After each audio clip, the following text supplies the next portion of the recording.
right, hello. I didn't do a roundup, so I wanted to do a roundup because I was actually spent a lot of time looking at ink decks and looking what's winning. I think sometimes as well you can't let the data from ink decks sort of overshadow what you might expect to see at a regional challenge because I know the ones in the 2K and 1K I believe are in Florida. I could be wrong. I don't know where Tampa is. But I know it's very much a big pit of RP players, and you've also got like No I'm Not there, and the disciples of No I'm Not. You've got Luca as well, so there's just a lot of very good RP players there. So they're just through sheer skill going to shine and come to the top. But that doesn't mean that because in some 1Ks and 2Ks RP was doing really well. Overall, that's all you're going to see at regionals, and it's like the top deck now. But yeah, it's just good to take that into account. I think generally what you're going to see is just what you'd actually expect RB and Steel Song to be at the top. And I think if we had our online client, we could see that sort of happening because you just play a lot and then you get a very good grasp that there'll be people trying out new things. There's green amber, of course, and there's red blue. Not red blue, sorry. Yeah, red blue, of course, is going to be there, but green blue as well. So there'll be loads of decks people trying out, but overall, you'd probably see RB and Steel Song rise to the top in an environment like that where you had hundreds of thousands of people playing constantly and creating a little ecosystem.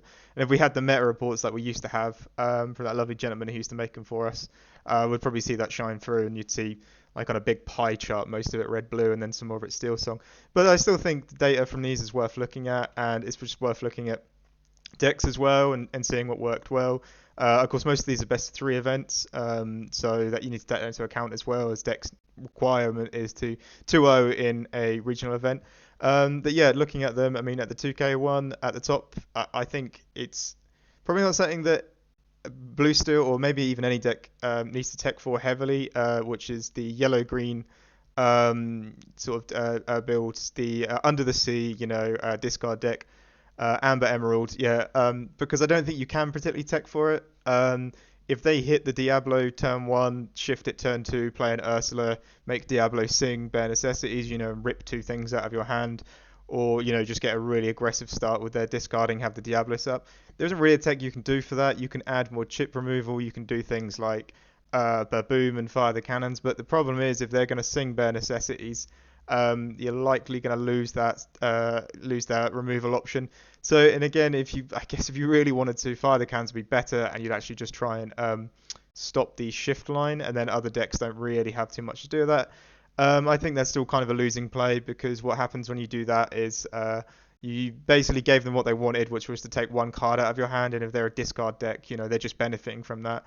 Of course, you'd stop the Diablo draw, so there is some merits to it, but overall I don't think you tech for yellow green. I think you just accept it, try to play your best against them, try to outdraw them, try to remove them when you can, and yeah, that's just what I say about that deck. I think it was quite an interesting one as well. I believe it had Lyle in it. Yes, it did. And the Hidden Cove seems to be in there, which is quite upsetting because Grab Your Swords is not doing as much work as it used to be. But I don't think they're putting that in there for blue still. I think they're just putting it in there because it's probably the right card to play in that deck. Um, and second, we've got DeCandio, who's just been sort of stomping it over the weekend, and just we keep seeing this list everywhere. And the interesting thing about it is, I believe this is the one. Yes, there is no Daisy in this list, which was quite interesting because I know for a lot of Blue Steel players, and I'm assuming just the community in general, is we're just getting steamrolled by just a bunch of Daisies and a Pete on the board, or a Daisy turn one, turn two Daisy and a shift line, swing the wheel and then just keep going with more Daisies, or just flooding the board with this one fall that's really hard to deal with. But it looks like a lot of people aren't playing it. I've tested against the Lantern build. I generally think it's a lot better. You have some really interesting plays where if you get Lantern on 2, which is I assume what they're primarily hunting for because it seemed really powerful when they did that. You could put Lantern on 2, get a Cinderella out, and then on 3 you could, get a Naveen or whatever out to wheel. Or you can do on 3, get a Cinderella out and play a Pete. So you could tap the Lantern, play Cinderella, play Pete to stop any removal from happening. And then you could shift Cinderella the next turn. Or, you could just do these crazy things with it. And the idea of Lantern is whenever you wheel afterwards, your flood is just going to be objectively better because you're just paying everything at a discount cost of 1. If you get another Lantern up, you're at a discount cost of 2. So I think this build probably is the better build. Daisy was very much just, I hope we get out of the gates rolling and then we can keep flooding. But this one's very consistent, very precise, and it has a lot going for it. And yeah, the thing they mentioned for that for Blue Steel players or just any players is that's sort of what we're looking at now. I think that will be the direction of the deck. That's not to say you won't see Daisy. Daisy's still an insanely good card. Of course, you'll definitely see it in hyper aggro, and there will be some Steel Song players that still think that the Daisy build is the build they want to go with. And you can't blame them for that. If you are to set up a Singer, sing Whole New World, flood with Daisy and play Pete, that's still an insane play, and you've set up yourself for 2-4-6 lore. Maybe some of them realised that it wouldn't get over the finish line. Whenever I tested against it, yeah, they would get to something crazy lore between 16 or 18 lore, and then they wouldn't be able to close the game out because they've invested mainly in just cheaper characters turning sideways. So once you get to a point where you can actually get on top of that, it's very hard for them to sort of get back into the game and get something to stick, and then maybe you can just turn the game and quest and win anyway. And if they run out of Pete's and they run out of wheels and they run out of their combo pieces, it sort of was a bit of a painful thing with the Lantern build, and it just required you had another Naveen to play, and then you could play the Naveen out and just flood again and just try and get another impressive board. So it's interesting that Steel Song went in that direction because no one was really expecting that. I think the build was very, very different. Yeah, looking at those though, R&B's got a Pete build, which is really cool. I think a lot of people were hoping for Blue Steel, but it looks like Pete with the repeat as well. I don't really need to go on that too much. I think that's cool. It's really cool to mention that there's a Blurple list as well. As I say, Ruby Amethyst just does quite well right here. And on the 1K, yeah, I think there's a lot to be said about the just No I'm Not plays a lot. This is Kendall's list. No I'm Not plays a lot of RP, which is generally going to be quite good. And he's not going to be playing with a lot of mistakes. He's going to only be playing with like variance mistakes. The guy's been playing it since like set 2, like since the bounce package was introduced. So he's just very, very good on the deck. So that has something to play in it, but that doesn't mean it's going to be bad at regionals. It's still going to be there, but as I said at the start, try to take this information with a pinch of salt. 45-person event doesn't shadow what the entire meta is, and especially if you're looking to go to Birmingham, a 45-person event in Florida shouldn't like warp your view too much of what you expect to see in Birmingham. Of course, a lot of people net deck. I net deck myself as well. I check index all the time to see what's good and what's bad. So we do take this data in, and it does affect lists, especially if things like when Ed won with the Sisu build with no B-Kings and stuff like that in the RP. When I played at Bologna, we saw a lot of that there. So it does affect lists, but that doesn't mean the whole meta is going to change. Just because RP did well at an event doesn't mean Ruby, Sapphire, and Steel Song falls out of the meta and RP is the top. But all three of those have been mentioned as like the top 3 right now anyway. Just one other thing is mentioned. There's an event in Belgium, I believe. Yeah, I'm going to go Belgium. I don't know my flags if I got that wrong. It was a 48-person event, and there was a Blue Steel in there, which is, yay, repping the Blue Steel. Yeah, it was quite an interesting list because I don't think it actually had an alternative ramp option. It was just the Quill, and it looked like it was a bit more built around items and stuff like that. Because you had the Sheriff at 3, you have a Maurice as well, so you're trying to basically get your items out. But it also didn't look like it was playing any more items it didn't have any more items than you'd expect from a Blue Steel list. It had the stock Fortispheres, Popsicles, Quills, and Dimes.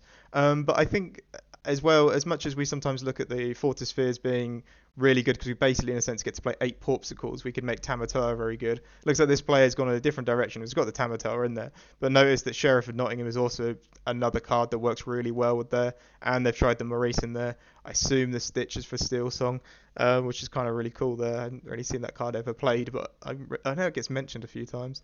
So yeah, overall this list was kind of cool, and like I say, I don't know the event, I don't know the sort of players there, so I don't know how competitive, how non-competitive it was. But it was just really cool to see this list do well, and I just wanted to mention it when I go over things. Yeah, Sheriff of Nottingham is one that I've always wanted to try and get in there. The red-blue item deck is so cool for that, as they're sort of chugging away with the Queen and playing items out, and then they get to finish that off with a cheap Sheriff of Nottingham on the board, which is just, yeah, really cool. So just mention those 2 lists. This is sort of where my blue steel list is at. Sorry, it's not that zoomed in for anyone who's watching on a phone. I'm trying to do all of this in a browser. Yeah, it's probably the stock one. It's been the one that's exactly the same as in my guide. Playing it a lot. When it runs well, it feels really good, and I really like it, and I really want to play it. When it doesn't, it feels really bad. It feels really bad. I've had some bad games with variants the past few days where it's just two dimes in the starting hand, which is brutal. And I think you have to take them on the chin and just say that's what it is, isn't it? Really, when you have bad variants, and then hope for the day when you play the deck at an event, your draws are fairly good, and you can mulligan safely and stuff like that. But just how it is, and especially with blue steel, we play at like 15 uninkables or so, and we're hunting for certain cards that aren't inkable, like a Mickey and stuff like that, and you can sometimes just get clogged down. We have to ink quite aggressively, and a lot of the cards that are inkable, we don't really want to ink. Like we don't really want to ink a Hiram, or we want to keep the Smee for turn two. So yeah, there's a lot there with that, and just I'm explaining blue steel in general. Yeah, the only other list that I think I'd look at if I'm just generally on the day and I'm just not feeling that confident with blue steel. This will probably come if I just play into a lot of Ruby Sapphire the days prior to the Birmingham regional. Is just RP list, and I'm just looking at no, I'm not one. RP is a deck I sort of always have on the side. I have it built mainly for testing with people because people always want a few games into RP. It's a very good sort of litmus test or acid test to see where your deck stands in the meta, because RP is just all rounded. It just does what it does on curve. You want to see if your deck can beat it. It's usually the first port of order for when building a deck is can it beat it. And we've had a lot of blue-green people test in environments that I'm in, and it's like the first port of order I think is can it beat red-purple, and usually it needs to be able to beat a Flynn setup. So I usually just have the deck built, but I also play it a lot. I played it a lot before Blue Steel. So it's the only other list that I sort of look at if I'm just really not feeling confident on Blue Steel. And it has to be mentioned that going into an event like a big regional, you have to be fairly confident, or just feel like you have a deck that can win. If you're not feeling that, then yeah, it's just you're going to be starting at a bad spot there. I have been feeling that blue steel sometimes, and of course I have bad days. I think in store champs this deck will be unstoppable. I think it will just maybe not unstoppable. That's a bit over the top. I think it's insanely good in store champs, and what I mean by that is in best of three, blue steel has always been able to shine a bit better because it can take that variance and go, well, we've got 3 games and we need to win 2 of them, so we can probably do that. I don't think on the play or the draw it is a factor, but it's not that big of a factor. We've got 3 games to spread this out over. Let's say I've had games at store champs where it's like I went 2-0, both games on the draw, 2-1, and it was just one of those games as a brick game. So yeah, it always feels like blue steel just really shines in a best of 3 environment compared to other decks. And of course, if you get an RP and you win the die roll, you can just go over them 2 games, and still you can maybe even win one of the games in the draw, and you don't have to even do that. So yeah, just sort of where my mind's at of the decks, and it was just cool to see all the information we got from them big 1K and 2K events over the weekend. So yeah.